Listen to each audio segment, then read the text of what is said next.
extremely windy outside, so my studio windows have a few little gaps in them. So every so often you might get the sound like a kazoo coming through. Hopefully it won't be too disturbing. So today I'm going to work further on a painting that I'm calling the Wand Maker's Workshop. Now this piece is going to be one of my pieces that goes into my exhibition in March at the Bear Steps Gallery in Shrewsbury. The exhibition runs from the 3rd to the 14th of March, and it's called Ethereal Encounters. And I'm exhibiting with 2 other artists in this exhibition. And my artwork is going to be from my Inspired by Harry Potter collection that I'm spending a few days building now. So it's all getting quite exciting. So I'm going to turn the camera around so that you can see what we're working on. And then I'll get started on actually painting the painting. But I also want to show you the frame as well. So let me just turn this around. This should work. Yep, lovely. Okay. And excuse whilst I just pop you in the phone holder, hopefully without pressing anything that I shouldn't press. There we go. You should be able to see that okay. So this is the frame that I've got for this piece, and it's quite a magical frame. So it has the wand maker. Here he is. This is the wand maker with his wand and his potion bottles and the spells and scrolls, and it's got lots of elaborate things on it, including the wand at the side here. I don't know if you can see that or not. So this is the frame that's going to go on the piece. Let's pop that down there. It's not quite finished yet. I want to add a table to it. So I've got my easel set low today, and I'm sitting down because I've been for a long run. Well, quite a long run for me, in the wind. So I'm very tired. So I'm actually just going to sit down for a little bit and enjoy some quiet painting time. So if you've been following this painting, you will have seen me starting out with a few drawings on it, and I've actually added more over the top because I wasn't happy with the perspective of it. There was something about the perspective that just wasn't working at all for me. So I'm going to change that.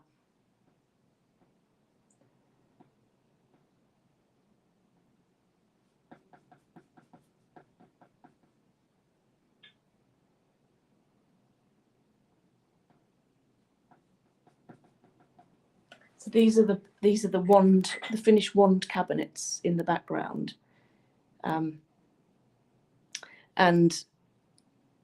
I imagine that lots and lots of little pockets of wands ready made to be chosen by to choose their witch or wizard, really, as in the Harry Potter film. The wand chooses the wizard, Harry.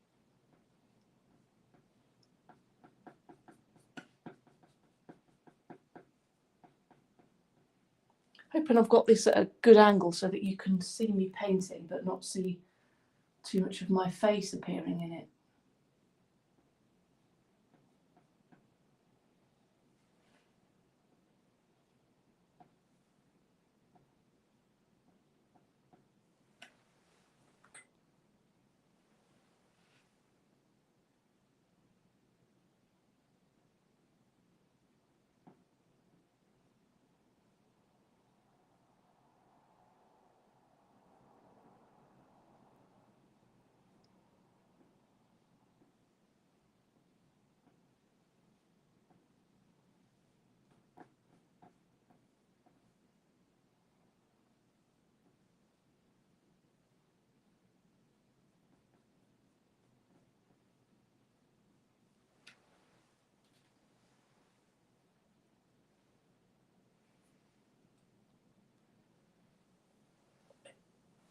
So I changed this because I want these to be level, as if you're looking at the workshop where you've got the table, and then he's got bench work here, and then set back there's some shelves here, and this is the back of the workshop, but there'll be a little door that goes through, and into the back is where he goes to have all of his endless catalogue of stored ready-made wands.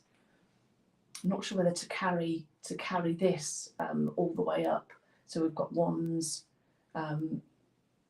some bookshelves, and then maybe more wands going up. So yeah, I think I'll carry that all the way to the top.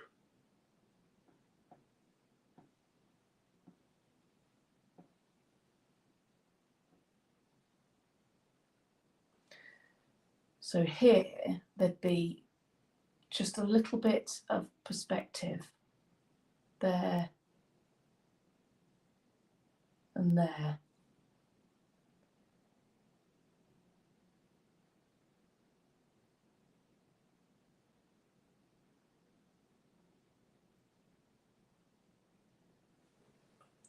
So there'll be a top here, the top of the wall. Right, let's make a nice wooden colour. So I'm mixing burnt sienna and Indian red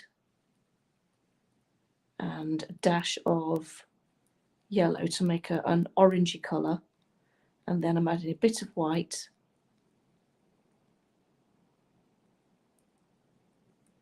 to be what I hope will be a nice light woody colour. It's coming. Bit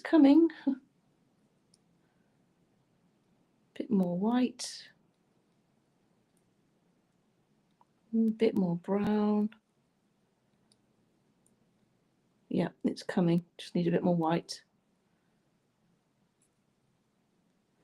Okay.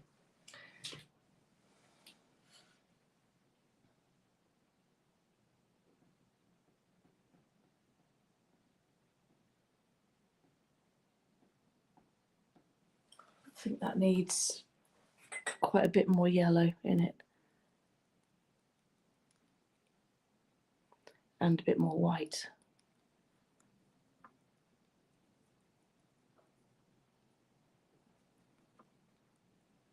That should be better.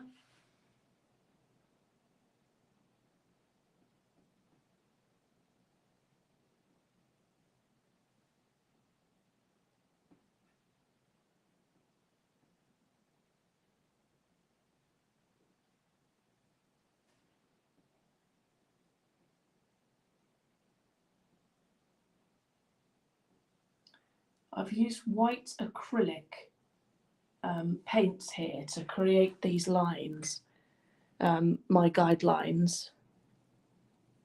Guidelines, I guess that's where the word came from. Oh, every day's a school day. And I find it really helps me with getting everything straight and get the perspective right as well. Because I am making this up. There's no reference photograph. There's just my head and my imagination. And sometimes it's really hard to imagine the lines and the perspective.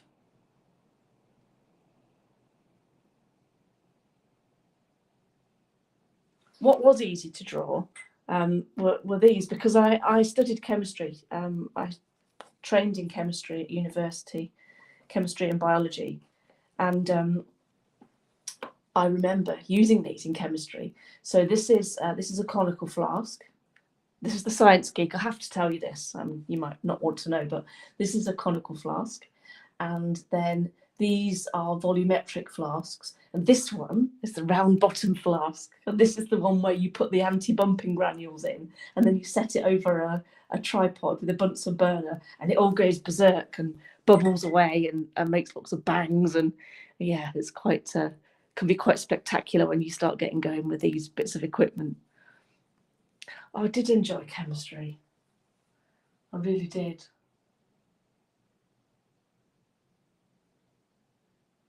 I got a B at A level, and I was typical, just like Hermione. I was disappointed with the B because I was predicted an A, and I wanted to get an A, and I just messed up.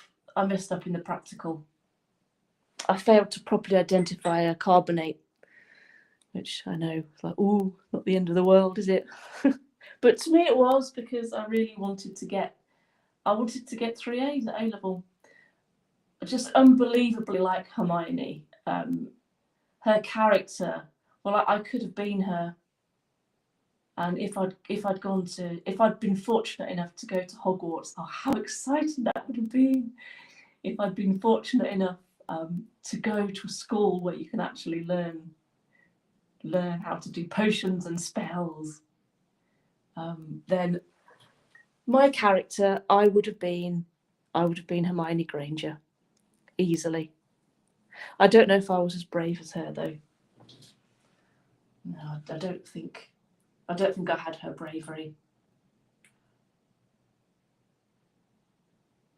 That's why she was in Gryffindor. Because really, she was so clever, you'd think she would have belonged in Ravenclaw. That was my house, by the way.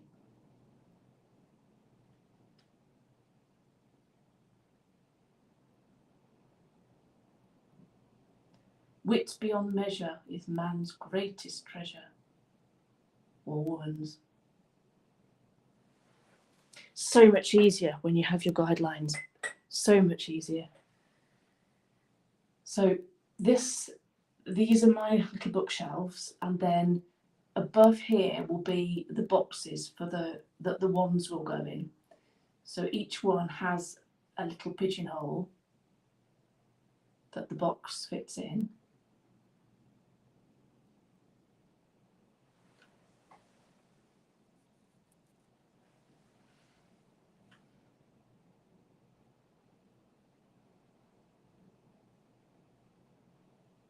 I hope everybody is safe with this storm that's raging outside. Storm Eowyn, I think that's how you pronounce it. Sounds like an Irish name to me. Hope I pronounced that right.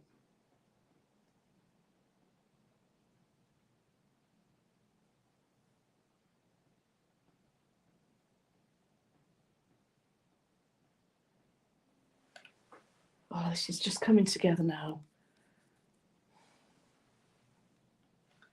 It's taken me ages to get this bit right.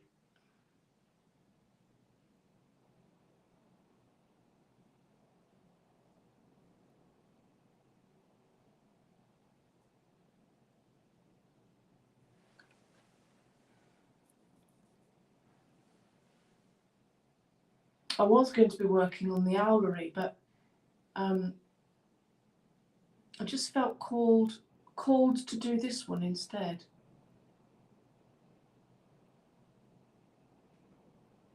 I mean, they both need to be worked on, and they both need to be finished for the exhibition. But you have to work where your mind is, I think, when you're painting. There's so many lines going everywhere. It's actually quite hard to keep my focus. It'll come. It'll come. I start this side because I'm right-handed. I'm going to work across the painting down, so I don't get in my own way.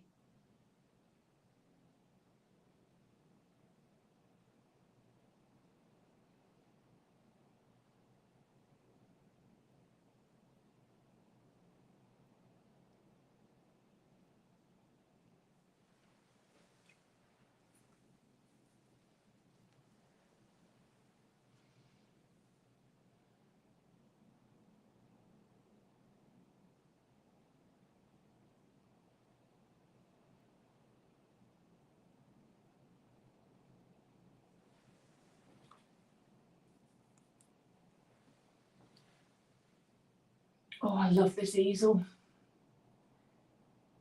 it's a crank easel, and the crankshaft at the back enables you to wind it up and down to multiple heights, and it can hold all different sizes of canvas. And this part here that I can lean on here, oh, I've wanted one of these for so long.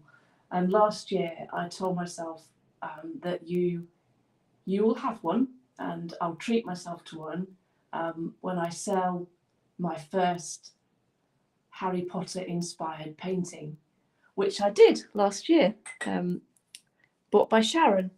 Thank you, Sharon. And with that money, I went straight out and I bought this beautiful easel. And it's absolutely gorgeous.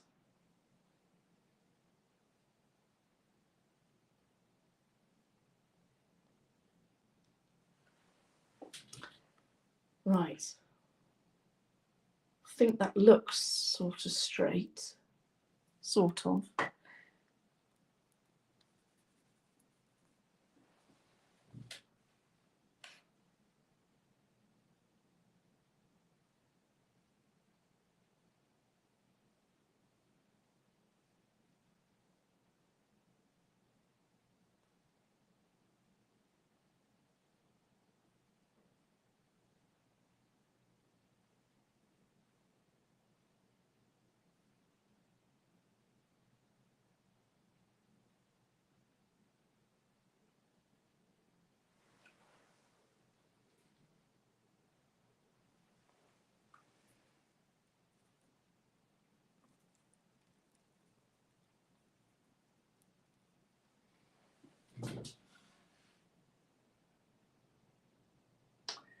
To think how to put the wand boxes in now.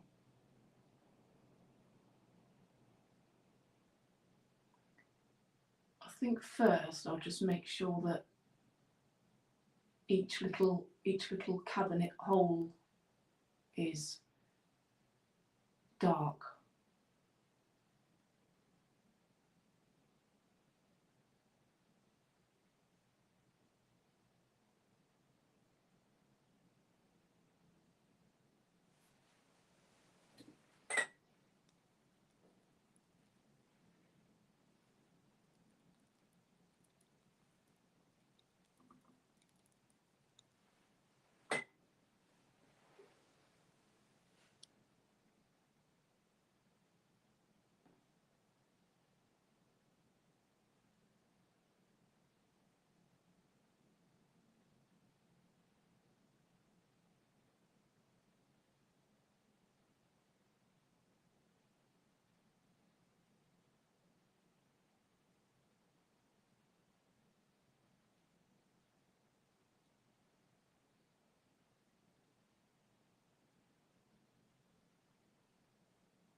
Yeah, it's starting to come together a bit more now.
When a painting gets to the point where I can feel that it's going right, then it becomes really, really enjoyable. But there is a time when if it's not going quite right, then you're at that weird stage. It's actually quite stressful.